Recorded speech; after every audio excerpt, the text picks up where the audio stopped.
So mid point theorem అంటే ఏమంటే గిన ఏదైనా ఒక ట్రయాంగిల్ లో మనకి ఇక్కడ 2 సైడ్స్ ఉన్నాయి. ఎన్ని సైడ్స్ ఉన్నాయి ఇక్కడ? 2 సైడ్స్. ఇది కూడా సైడే. ఈ 2 సైడ్స్ లోనూ మిడిల్ లో ఒక పాయింట్ పెట్టుకొని వాళ్ళకి నేమ్స్ ఇచ్చేయాలి. వాటికి ఏమి చేసేయాలా? నేమ్స్ ఇచ్చేయాలా. ఇప్పుడు ఈ ట్రయాంగిల్ లో ఏబిసి అనే ట్రయాంగిల్ ఏం చేశారంటే కనుక ఇక్కడ 2 పాయింట్స్ పెట్టుకొని ఆ రెండింటిని ఏం చేశారంటే కనుక కలిపేశారు. రెండింటిని కలిపేసి వాడికి నేమ్స్ ఇచ్చా. ఏమని ఇచ్చా నేమ్స్? ఈఎఫ్ అని చెప్పేసి నేమ్స్ ఇచ్చా. అర్థమవుతుందా? ఇక్కడ మిడిల్ లో పాయింట్ పెట్టుకున్నాం కాబట్టి దీన్ని ఏమంటామంటే మిడ్ పాయింట్ అని అంటాం. ఏమంటాము? మిడ్ పాయింట్ అని అంటాం. ఈ మిడ్ పాయింట్ అనేది కింద ఏదైతే బేస్ ఉంటుందో ఆ బేస్ లో సగం ఉంటుంది అంటున్నాడు. ఏమంటున్నాడు?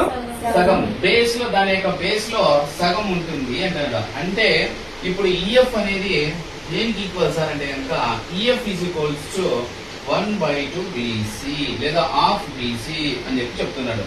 ఈఎఫ్ అనేది ఈ యొక్క బీసీ లో సగం ఉంటుందంట. ఫర్ ఎగ్జాంపుల్ బీసీ అనేది 10 ఉంది అనుకోండి, అప్పుడు ఈఎఫ్ ఎంత ఉంటుందమ్మా? 5 ఉంటుంది. ఈఎఫ్ ఎంత ఉంటుంది? 5. ఫర్ ఎగ్జాంపుల్ 10 సెంటీమీటర్స్ అనుకోండి, అప్పుడు ఈఎఫ్ ఎంత ఉంటుంది? 5. ఒకవేళ బీసీ అనేది 20 ఉంది అనుకోండి, అప్పుడు ఈఎఫ్ ఎంత ఉంటుంది? 10 ఉంటుంది.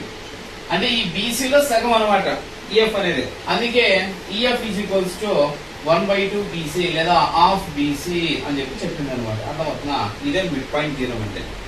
మిడ్ పాయింట్ థీరం అంటే ఏదైనా ఒక ట్రయాంగిల్ లో 2 పాయింట్స్ తీసుకొని ఆ 2 పాయింట్స్ ని మనం ఇక్కడ మిడిల్ లో 2 పాయింట్స్ తీసుకొని ఆ తీసుకున్నటువంటి యొక్క పాయింట్స్ కి 2 నేమ్స్ ఇచ్చేసాం. ఇక్కడ ఈఎఫ్ అని చెప్పి నేమ్స్ ఇచ్చేసాం.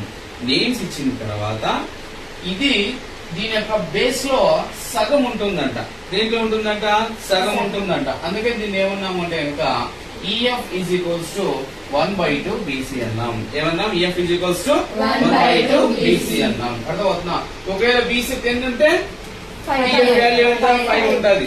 ఒకవేళ 20 ఉంటే 10 ఉంటుంది. ఇప్పుడు మనం చేసే ప్రాబ్లమ్స్ అన్నింటిలో కూడా ఈ మిడ్ పాయింట్ థీరం యూజ్ చేసే చేస్తాం. ఏ థీరం ని? మిడ్ పాయింట్ థీరం యూజ్ చేసే చేస్తాం. అర్థమవుతుందా? ఒక రైట్.